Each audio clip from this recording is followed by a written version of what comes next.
ಮಾಡಿರ್ತಕ್ಕಂಥವ್ರು ನಮ್ಮ ಮಾಜಿ ಪ್ರಧಾನಮಂತ್ರಿಗಳು ನಮ್ಮ ದೇವೇಗೌಡ ಅಪ್ಪಾಜಿ ಅವರು. ಪಾಪ ಈ ಕಾಂಗ್ರೆಸ್ ಅವ್ರು ಹೇಳ್ತಾರೆ, ಈ ಕಾಂಗ್ರೆಸ್ ಅವ್ರು ಏನಾದ್ರು ಅವಾಗ ಬೋರ್ವೆಲ್ ಯೋಜನೆ ತಂದಿದ್ರೆ ರೈತರ ಬಗ್ಗೆ ಮಾತಾಡ್ತಾ ಇರೋದಣ್ಣ. ಅಲ್ಲ ರಾಜಕೀಯ ಬೇಡ ಅಂತಂದ್ರೆ ಅದಂಗೆ ರಾಜಕೀಯ ಎಲ್ಲ ಮಾತಾಡ್ತಾ ಇರೋದು ರೈತರ ಬಗ್ಗೆ. ಈಗ ಇವ್ರು ಹೇಳ್ತಾರಲ್ಲ, ನನ್ಗೆ ನಮ್ ಸರ್ಕಾರ ನಿಮ್ ಸರ್ಕಾರ ಗೊತ್ತಿಲ್ಲ ಮರಯ, ನಿಮ್ದು ಯಾವ ಸರ್ಕಾರ ಗೊತ್ತಿಲ್ಲ. ಈಗ ಇರೋ ನಿಮ್ದೇ ತಾನೇ ಸರ್ಕಾರ. ನಮ್ಮ ಶಾಸಕರು ಕಷ್ಟಪಟ್ಟು ಅಲ್ಲಿ ಏನು ಇದು ಕೊಡ್ತಾ ಇಲ್ಲ, ಅವ್ರು ಏನೋ ಅವ್ರ ಸ್ವಂತ ಶಕ್ತಿಯಿಂದ ಏನೋ ತಂದು ಇಲ್ಲಿ ಕೆಲಸ ಮಾಡಿಸ್ತಾ ಇರೋದು ತಾಲೂಕಲ್ಲಿ, ಗೊತ್ತಾ?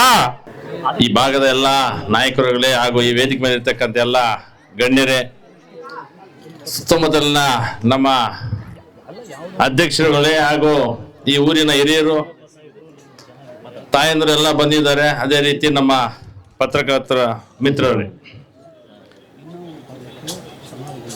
ಈಗಾಗಲೇ ನಮ್ಮ ಶ್ರೀನಿವಾಸ ರೆಡ್ಡಿ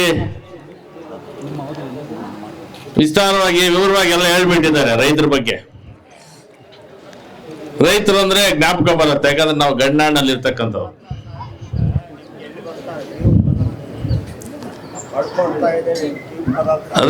ರೈತರು ಅಂತ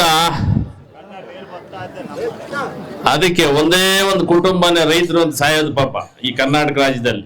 ನಮ್ಮ ರೈತರು ಅಂತ ನಮ್ಮ ರೈತರು ಏನ್ ಮಾಡ್ತಾ ಇದಾರೆ ಅಂತಂದ್ರೆ, ಆ 2-3 ದಿನದಲ್ಲಿ ಕೆಲಸ ಕೈ ಕೊಟ್ಬಿಡ್ತಾ ಇದ್ದಾರೆ. ಇವತ್ತಿನ ದಿನ ರೈತರು ಏನಾದ್ರೂ ಉಳಿಬೇಕಂದ್ರೆ ಕುಮಾರಣ್ಣವರನ್ನ ನಾವು ಮತ್ತೆ ಮುಖ್ಯಮಂತ್ರಿ ಆಗಿ ಮಾಡಿದ್ರೆ ಮಾತ್ರ ರೈತರು ಉಳಿಲಿಕ್ಕೆ ಸಾಧ್ಯ ಅಂತ ಈ ಸಂದರ್ಭ ಹೇಳಿಕ್ ಬಯಸ್ತಾ ಇದ್ದೀನಿ. ನಿಮಗೆ ತಾಯಂದರಿಗೆ ಮತ್ತೆ ನಮ್ಮ ಅಣ್ಣಂದರಿಗೆಲ್ಲರೂ ಒಂದು ಮಾತು ಹೇಳ್ತೀನಿ. ಈಗ ಗಂಗಾ ಕಲ್ಯಾಣಿ ಅಂತ ಬೋರ್ವೆಲ್ಗಳು ಆಗ್ತಿದ್ರು. ಆ ಗಂಗಾ ಕಲ್ಯಾಣಿ ಬೋರ್ವೆಲ್ ಯಾರ ಯೋಜನೆ ತಂದಿದ್ ಗೊತ್ತಾ ಯಾರಿಗಾದ್ರು?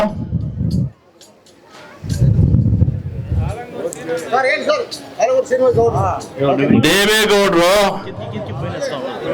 94ರಲ್ಲಿ ಮುಖ್ಯಮಂತ್ರಿಗಳಾಗಿದ್ದಾಗ ಒಂದು ಸರ್ವೆ ಮಾಡಿದ್ರು.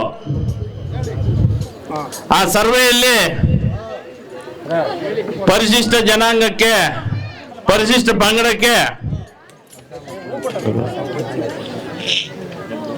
ಬೋರ್ವೆಲ್ ಕಡಿಮೆ ಇದಾವೆ ಅಂತ ಹೇಳ್ಬಿಟ್ಟು ಆ ಸರ್ವೆ ರಿಪೋರ್ಟ್ ತಗೊಂಡು ಗಂಗಾ ಕಲ್ಯಾಣ ಅಂತ ಯೋಜನೆ ಮಾಡಿರ್ತಕ್ಕಂಥವ್ರು ನಮ್ಮ ಮಾಜಿ ಪ್ರಧಾನಮಂತ್ರಿಗಳು ನಮ್ಮ ದೇವೇಗೌಡ ಅಪ್ಪಾಜಿ ಅವರು. ಪಾಪ ಈ ಕಾಂಗ್ರೆಸ್ ಅವ್ರು ಹೇಳ್ತಾರೆ, ಈ ಕಾಂಗ್ರೆಸ್ ಅವ್ರು ಏನಾದ್ರು ಅವಾಗ ಬೋರ್ವೆಲ್ ಯೋಜನೆ ತಂದಿದ್ರೆ ಗಂಗಾ ಕಲ್ಯಾಣ ಯೋಜನೆ ಅಲ್ಲ ಇರೋಣ ರೈತರ ಬಗ್ಗೆ ಮಾತಾಡ್ತಾ ಇರೋದಣ್ಣ. ಅಲ್ಲ ರಾಜಕೀಯ ಬೇಡ ಅಂತಂದ್ರೆ ಅದಂಗೆ ರಾಜಕೀಯ ಎಲ್ಲ ಮಾತಾಡ್ತಾ ಇರೋದು ರೈತರ ಬಗ್ಗೆ ಯಾವ್ದು ನಾವು ಆಮೇಲೆ ಮಾತಾಡ್ಬೇಕಾದ್ರೆ. ಈಗ ಇವ್ರು ಹೇಳ್ತಾರಲ್ಲ, ನನ್ಗೆ ನಮ್ ಸರ್ಕಾರ ನಿಮ್ ಸರ್ಕಾರ ಗೊತ್ತಿಲ್ಲ ಮರಯ, ನಿಮ್ದು ಯಾವ ಸರ್ಕಾರ ಗೊತ್ತಿಲ್ಲ. ಈಗ ಇರೋ ನಿಮ್ದೇ ತಾನೇ ಸರ್ಕಾರ. ನಮ್ಮ ಶಾಸಕರು ಕಷ್ಟಪಟ್ಟು ಅಲ್ಲಿ ಏನೋ ಇದು ಕೊಡ್ತಾ ಇಲ್ಲ, ಅವ್ರು ಏನೋ ಅವ್ರ ಸ್ವಂತ ಶಕ್ತಿಯಿಂದ ಏನೋ ತಂದು ಇಲ್ಲಿ ಕೆಲಸ ಮಾಡಿಸ್ತಾ ಇರೋದು ತಾಲೂಕಲ್ಲಿ, ಗೊತ್ತಾ? ಅಣ್ಣ ಇಲ್ಲ ಹಂಗೆಲ್ಲ ಮಾತಾಡಕ್ ಹೋಗ್ಬೇಡ್ರಿ, ಅದೆಲ್ಲ ಮಾತಾಡಕ್ ಹೋಗ್ಬೇಡ್ರಿ. ಏನ್ ಅನುದಾನ ಕೊಡ್ತಾ ಇದ್ದಾರೆ ಕೇಳಿ, ನಮ್ಮ ಶಾಸಕರು ಹೇಳ್ತಾರೆ. ಆಮೇಲೆ ಅವ್ರ ಶಕ್ತಿ ಮೀರಿ ಅಲ್ಲಿ ಏನೋ ಶ್ರಮ ಕೊಟ್ಟು ತಂದು 20 ದಿನ ಇಲ್ಲಿ ಮಾಡ್ತಿರೋದು. ಈಗ ಒಂದ್ ಹೇಳ್ತೀನಿ, ಇವ್ರದ್ದೇ ತಾನೇ ಸರ್ಕಾರ. ಮೋಟರ್ ಕೊಡ್ಬೇಕಾದ್ರೆ ಕುಮಾರಸ್ವಾಮಿ ಅವರೆಲ್ಲ ಯೋಚನೆ ಮಾಡಿ ಟೆಕ್ಸ್ಮೋ ಮೋಟರ್ ಕೊಡ್ತಾ ಇದ್ರು. ಟೆಕ್ಸ್ಮೋ ಮೋಟರ್ ಕೊಟ್ಟಿದ್ರು ರೈತರಿಗೆ. ಈಗ ಕೊಡ್ತಾ ಇರೋದು ಯಾವ್ದಪ್ಪ, ಯಾವ್ದೋ ಡೂಮೋ ಡಾಮೋ ಯಾವ್ದು ಅಂತ 10,000-12,000 ರೂಪಾಯಿ. ಇದು ರೈತರು ಅಂತಂದ್ರೆ ಕಷ್ಟ, ರೈತರ ಕಷ್ಟ ಫ್ಯಾಮಿಲಿಗೆ ಮಾತ್ರ ಗೊತ್ತು, ಬೇರೆಯವ್ರಿಗೆಲ್ಲ ಕಷ್ಟ ಗೊತ್ತಿಲ್ಲ. ಮನೆ ಹೇಳ್ತಿದ್ರಲ್ಲ ಕುಮಾರ್, ಬಡವರು ಮಾತ್ರ ಅವ್ರ ಮನೆ ಹತ್ರ ಹೋಗೋದು, ದುಡ್ಡಿರೋರು ಮಾತ್ರ ಇನ್ನೊಬ್ರು ಮನೆಗೆ ಹೋಗ್ತಾ ಇರೋದು. ಆ ರೀತಿ ಇರ್ತಕ್ಕಂಥ ವ್ಯವಸ್ಥೆ. ಈ ವ್ಯವಸ್ಥೆಯನ್ನು ನಾವೇನಾದ್ರು ಹೋಗಾಡಿಸ್ಬೇಕು ಅಂದ್ರೆ ಜನ ಯಾವ ಮನುಷ್ಯನ ಆಯ್ಕೆ ಮಾಡ್ಬೇಕು ಅನ್ನೋ ತಾವೆಲ್ಲಾನು ತಿಳ್ಕೋಬೇಕಾಗ್ತದೆ. ತಿಳ್ಕೊಂಡು ತಾವು ಆಶೀರ್ವಾದ ಮಾಡಿದ್ರೆ ನಮ್ಮ ರೈತರಿಗೆ ಈ ಮುಖ್ಯವಾಗಿ ಗಡಿನಾಡು, ಈಗ ಮಳೆ ಇಲ್ಲಪ್ಪ, ಏನ್ ಮಾಡೋದು? ಯಾವ್ದ್ರ ಬಗ್ಗೆ ಏನ್ ಹೇಳ್ತಿದ್ದಾರೆ? ಕುಮಾರಸ್ವಾಮಿ ಸಿಎಂ ಆದ್ರು 25,000 ಕೋಟಿ ರೈತರಿಗೆ 25,000 ಕೋಟಿ ಇದು ಮಾಡಿದ್ರು, ಮನ್ನಾ ಮಾಡಿದ್ರು. ಯಾರು ಮಾಡ್ತಿದ್ದಾರೆ? ಯಾರು ಮಾಡಿದಾರೆ ಹೋಗ್ಲಿ, ಬರೀ ಮಾತುಗಳು ಹೇಳ್ಕೊಡ್ತಾರೆ, ಆ ಟೈಮ್ ಓಟ್ಗಳು ಹಾಕೊಂಡ್ರೆ ಹೋಗ್ತಾರೆ ಅಷ್ಟೇ. ಅದ್ ಬಿಟ್ರೆ ಇನ್ನೇನು ಇಲ್ಲ.